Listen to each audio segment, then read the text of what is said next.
आइए आज हम पढ़ते हैं चैप्टर नंबर 13, बेचने की प्रक्रिया। सेल बदल गया।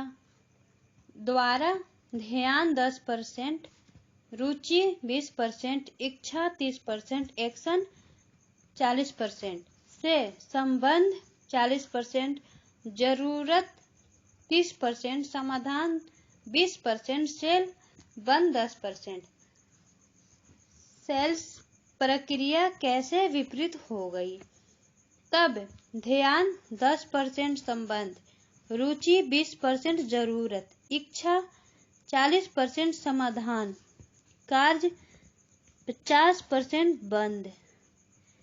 ध्यान 40%, संबंध, रुचि 30%, जरूरत, इच्छा 20%, समाधान, कार्य 10%, बंद। अब सेल करने की लिए स्टेप्स। पहला योजना, दूसरा तैयारी, तीसरा ग्राहक को खोजना, चौथा शुरुआत टेलीफोन या व्यक्तिगत, पांचवा ध्यान, छठा संबंध स्थापित करना, सातवां प्रेजेंटेशन, आठवां तथ्यों को खोजना, नौवां जरूरतों को सामने लाना, सवाल पूछने के तरीके, 10वां चाहत पैदा करना, 11वां समाधान देना, 12वां बंद करने की कोशिश, 13वां अगर कोई शक हो तो उसका समाधान करना, 14वां उस शक के समाधान को निश्चित करना, 15वां बंद करने की कोशिश, 16वां ऑर्डर पर हस्ताक्षर करवाकर सेल बंद करना, 17वां ठोस या संगठित करना, 18वां नए परिचय संबंध पाना, 19वां जिससे सेल बनता है उन सभी वादों या वचनों को पूरा करना, 20वां आपकी वफादारी बनाने के लिए संबंध बढ़ाना। एक कहावत है, जब तैयारी को अवसर प्राप्त होते हैं तो इसे गुड लक, अच्छी किस्मत कहा जाता है। क्या एक खिलाड़ी बिना तैयारी के कंपटीशन में उतर सकता है? क्या एक कैप्टन बिना तैयारी के जहाज संभाल सकता है? सिर्फ प्रोफेशनल ही सेल में पूरी तैयारी की अहमियत समझ सकते हैं और यही उनकी काबिलियत को प्रेरित करता है ताकि उस सेल को बना सके जो कि हम तैयारी करने वाले सेल्समैन नहीं बना पाते और उनके हाथ से सेल छूट जाती है। एक बार मैंने एक नए सेल्स पर्सन को काम पर रखा जिसके ट्रेन किया जा रहा था। उसने अपना प्रेजेंटेशन शुरू किया। उसने अपने संभावित क्लाइंट से कहा, मैं अपना लैपटॉप लाना भूल गया हूँ, लेकिन मेरे पास सीडी है। अगर आपके पास लैपटॉप है तो हम इसे देख सकते हैं। यह एक व्यक्ति के गैर जिम्मेदाराना व्यवहार को दर्शाता है जिसमें अपने काम के प्रति गर्व नहीं है। अगर सेल से पहले ऐसा व्यवहार है तो आप सोच सकते हैं कि सेल के बाद वह क्या सर्विस देगा। इस व्यक्ति के बारे में आपकी क्या राय बनती है जो बिल्कुल बिना तैयारी के आपके पास आता है? उसकी छवि को छोड़िए, क्या वह एक अच्छा प्रोफेशनल है? क्या वह क्लाइंट के सामने समय को बर्बाद नहीं कर रहा है? ऐसे लोग न केवल सेल को नष्ट करते हैं बल्कि उनसे जुड़ी संस्था और प्रोफेशनल दोनों को बदनाम करते हैं और चोट पहुंचाते हैं। यहाँ तक कि ऐसे लोग तैयारी करने की सोचते भी नहीं हैं। कभी कोई गलती हो जाए वो अलग बात है, लेकिन यह सरासर गैर जिम्मेदाराना व्यवहार है। कड़ी मेहनत और तैयारी का कोई विकल्प नहीं होता है। सेल्स प्रोफेशनल जितनी ही अधिक तैयारी करेगा, सेल करने की संभावना उतनी ही बढ़ेगी। संभावित क्लाइंट के बारे में हम जितना अधिक जानकारी प्राप्त करेंगे, सेल बनाने की दिशा में हम उतनी ही अधिक तैयारी कर पाएंगे। क्योंकि आप संभावित जरूरतों को पहचान सकते हैं और सही समाधान दे सकते हैं। अब हमें यह देखना है कि हम अपने आप को कैसे तैयार कर सकते हैं और कौन सी जानकारी हमारे लिए मददगार हो सकती है। इसे इनफॉर्मल फैक्ट फाइंडिंग भी कहा जा सकता है। पहला, क्लाइंट के वेबसाइट को जांचें। दूसरा, सिद्धांत, दृष्टि और लक्ष्य क्या है। तीसरा, पोटेंशियल क्लाइंट की रुचि, आदतें, खेल आदि क्या है। चौथा, क्या वह एक क्लब या ऐसी किसी संस्था का सदस्य है जैसे रोटरी, लायंस, जेसीज या राउंड टेबल। पांचवा, वो कौन सा कारण है जो आपसे खरीदने के लिए ग्राहक को मजबूर करता है। छठा, उनकी क्रेडिट दर और बाजार में उनका गुडविल। सातवां, फैसला लेने का तरीका क्या है। आठवां, उनका बिजनेस सिद्धांत, वे अपने वेंडर को किस रूप में देखते हैं। क्या कीमत ही उनके लिए मायने रखती है या वे लंबी अवधि के विश्वसनीय रिश्ते में विश्वास रखते हैं। क्वालिटी के प्रति उनके संकल्प क्या है और इसके बेंचमार्क क्या है। तैयारी में मीटिंग के मकसद में अगर अस्पष्टता है तो निश्चित करता है।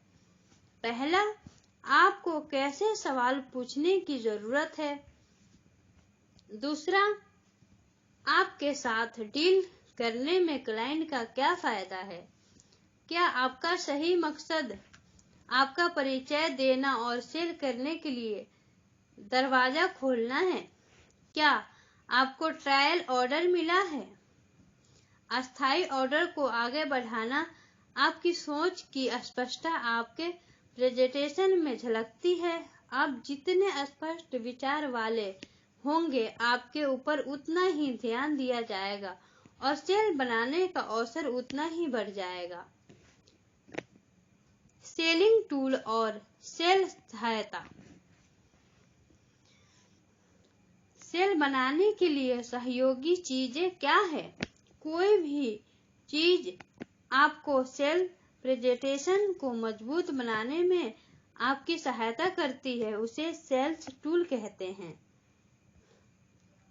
देखना, सुनना, हाथ लगाना एक अनुभव है और अनुभव अपने आप में एक बहुत बड़ा सबूत है। उसका अनुभव आपके लिए साक्ष्य का काम करता है।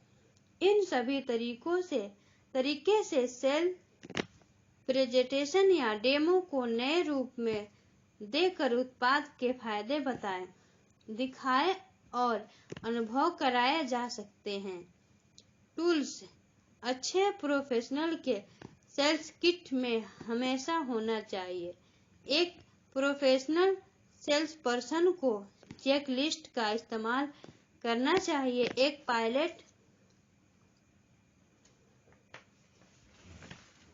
जिसके हजारों घंटे जहाज उड़ाने का तजुर्बा है, उसके बावजूद वह हर उड़ान से पहले हर चीज को हमेशा चेकलिस्ट में से मिलाता रहता है। पहला, इससे उसकी सावधानी और जिम्मेदारी झलकती है। दूसरा, क्वालिटी के प्रति उसकी वफादारी। तीसरा, अच्छा परफॉर्मेंस। चौथा, व्यावसायिकता का प्रदर्शन। पांचवा, तैयारी को दिखाता है। आपको अपने प्रेजेंटेशन किट में क्या रखना चाहिए। ये छोटी चीजें हैं जो बहुत कम समय लेती है, लेकिन दूसरों के मुकाबले आपको अलग खड़ा कर देती है। ये प्रोफेशनल प्रोफेशनलिज्म दिखाती है और ये दिखाती है कि आप खरीदार के समय की कदर करते हैं। एक प्रेजेंटेशन किट में नीचे लिखे चीजें शामिल होनी चाहिए। पहला, ज्यादा संख्या में बिजनेस कार्ड्स। दूसरा, ब्राउजर्स, फ्लायर्स, कंपनी के पत्ते और उत्पाद को वेबसाइट आदि।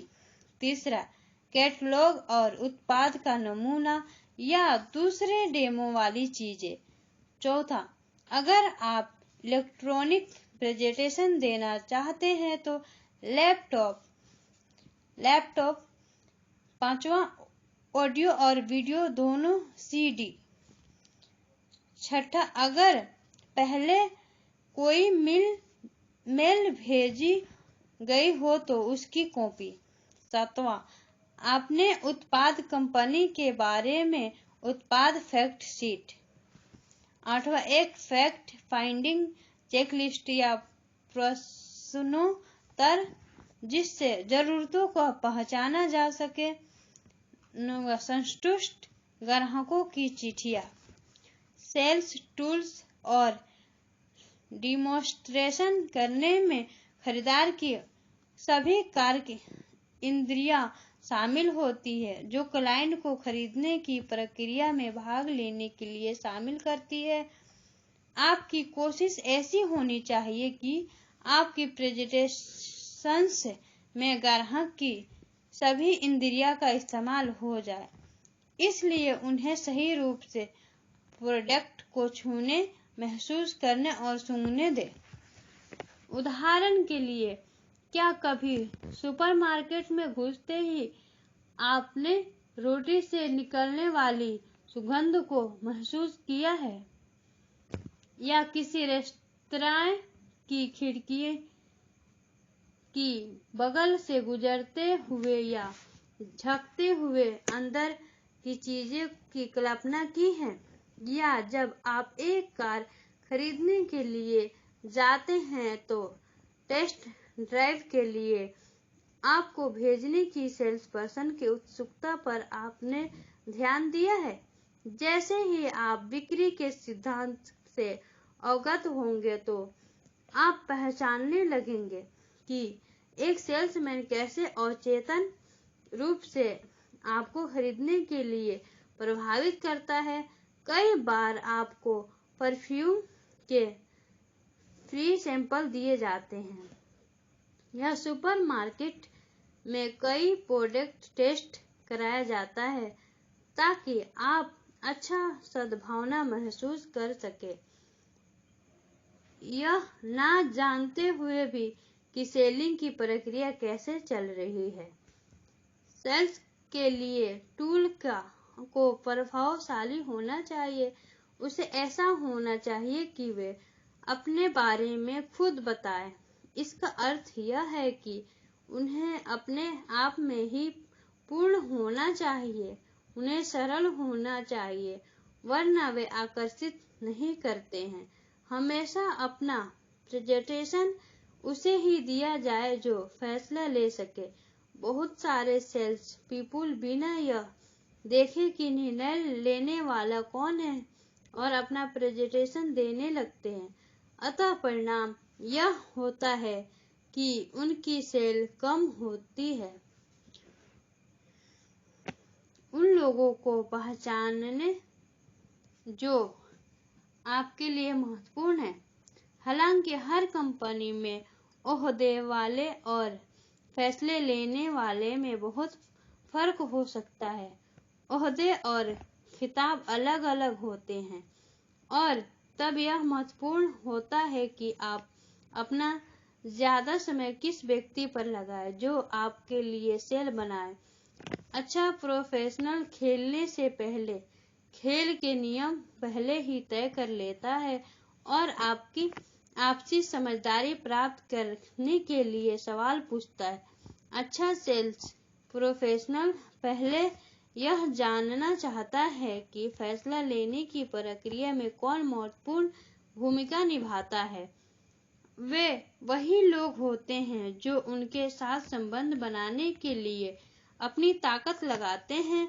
उन्हें यह जानने की आवश्यकता होती है, पहला, ग्राहक कौन है, दूसरा, निर्णय लेने वाला कौन है, तीसरा, प्रभाव जगाने वाला कौन है, चौथा, असली रूप से इस्तेमाल करने वाला कौन है। किसी को सीधे रूप से यह नहीं पूछना चाहिए कि क्या आप ही फैसला लेते हैं या खरीदने में आपकी क्या भूमिका है। ऐसे करने से वे आक्रामक हो सकते हैं, क्योंकि पहला, वो खुद को छोटा महसूस कर सकते हैं अगर वे फैसला नहीं ले सकते, दूसरा, खुद को महत्वपूर्ण साबित करने के लिए वे गलत सूचना प्रदान कर सकते हैं, और तीसरा, संभव है कि उनके अहंकार को ठेस पहुंच सकती है। इसके बावजूद यह मालूम करना हो कि फैसला लेने वाला कौन है, तो तरीके से नीचे लिखे सवाल पूछकर आप मालूम किया जा सकता है।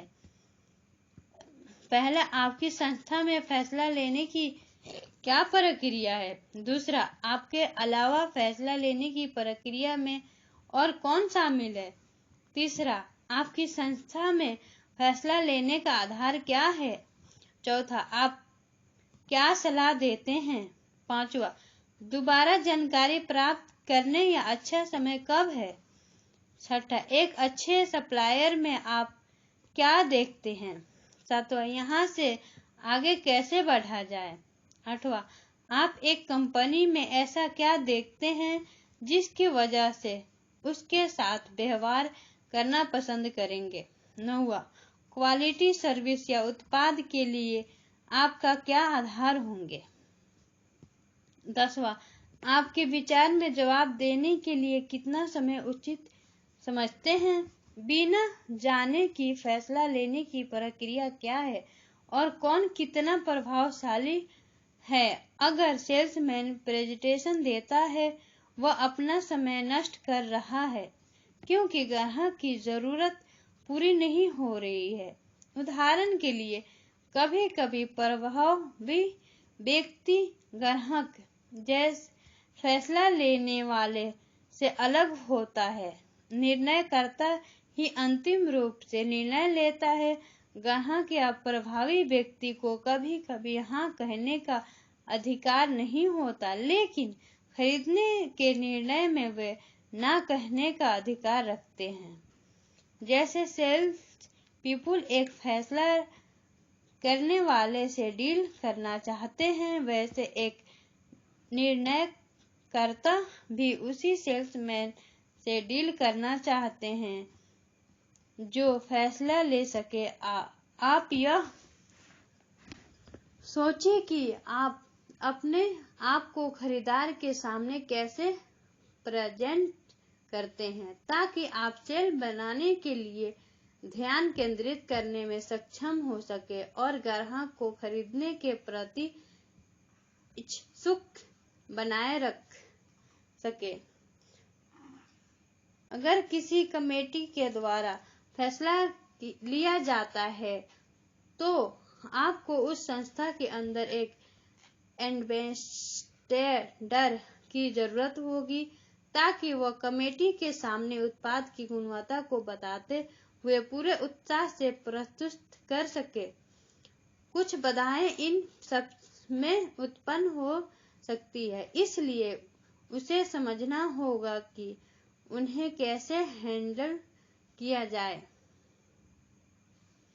पहला, क्या पदार्थ प्रोडक्ट बहुत महंगा है, दूसरा, हमें इसे अभी क्यों करना चाहिए, तीसरा, यह जल्दी क्या है, चौथा, वारंटी क्या है, पांचवा, इसका जवाबदेही के समय क्या है, छठा, आपकी विश्वसनीयता क्या है। Thank you.